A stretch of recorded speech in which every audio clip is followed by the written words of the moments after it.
Somos el equipo de Gómez García, consultora de inteligencia económica. Hoy les traemos nuestro análisis sobre el Decreto Supremo 5503, una medida que ya todos conocen como el gasolinazo navideño y que ha sacudido a Bolivia en el momento francamente más delicado. Y es que la conclusión del análisis es así de contundente. La cosa es que este decreto no se ve como una simple decisión económica, sino como la prueba definitiva de un gobierno que parece no entender o no escuchar a su propia gente. Ahora vamos a ver por qué. El punto de partida de este análisis es claro, y es durísimo. Esto se considera un suicidio político. No se trata solo de la medida en sí, que ya es controversial, sino de cómo y cuándo se hizo. Un monumental error de cálculo. Es que, el gobierno tomó la medida más impopular que se podía tomar, en el peor momento que uno se pueda imaginar, justo cuando el país respiraba, con mucho cuidado, ciertos aires de calma, el gobierno decide detonar una crisis, así, de la nada. Y este contraste lo dice todo. Se pasó de un escenario donde, ojo, el dólar paralelo venía bajando, a un pánico generalizado y a una incertidumbre total. Es como si se hubieran disparado en el pie, borrando de un plumazo cualquier pequeño avance que se había logrado. En la política boliviana, el subsidio a los combustibles siempre ha sido esa famosa espada de Damocles, ¿no? Todo mundo sabe que es un problema, que hay que hacer algo, pero también saben las consecuencias terribles de tocarlo.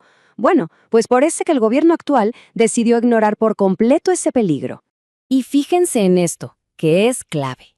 El decreto no genera un solo problema. No, desata 3 crisis al mismo tiempo. Por un lado, una espiral de inflación. Por otro, el empobrecimiento directo de la gente. Y para rematar, les sirven en bandeja de plata una causa común a toda la oposición.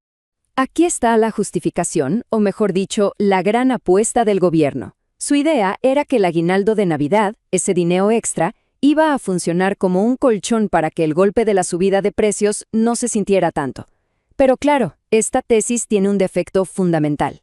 Y este gráfico lo deja clarísimo. Es la falacia del aguinaldo en su máxima expresión.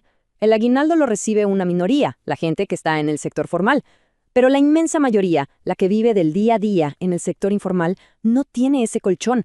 Para ellos no hay amortiguador, solo el golpe, de lleno, y en plena Navidad. Lo que nos lleva a la pregunta del millón. ¿Por qué ahora? La lección del momento no solo es mala, es que demuestra una ignorancia casi preocupante de la historia reciente del propio país. Miren esta línea de tiempo, porque esto ya es desconcertante.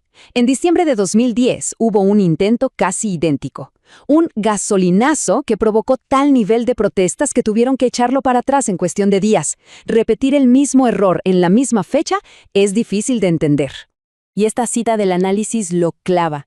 Ya no es solo una mala decisión económica, es un fallo garrafal en comprender la memoria, la psicología de la gente. Es volver a tocar una herida abierta justo en la misma fecha simbólica. Así que ahora el foco cambia. Ya no se trata de analizar el error, sino de ver las consecuencias inmediatas. Con esta medida, el gobierno prácticamente ha puesto en marcha una cuenta regresiva para su propia supervivencia.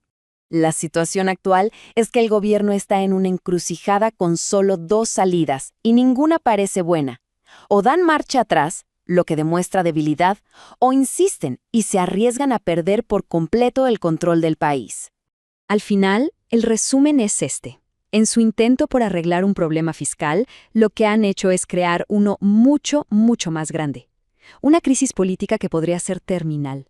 Han encendido una mecha muy, muy corta. Y cerramos con esta pregunta que plantea el análisis, una que queda suspendida en el aire. Fíjense que ya no se pregunta si van a derogar la medida, sino cuándo lo van a hacer.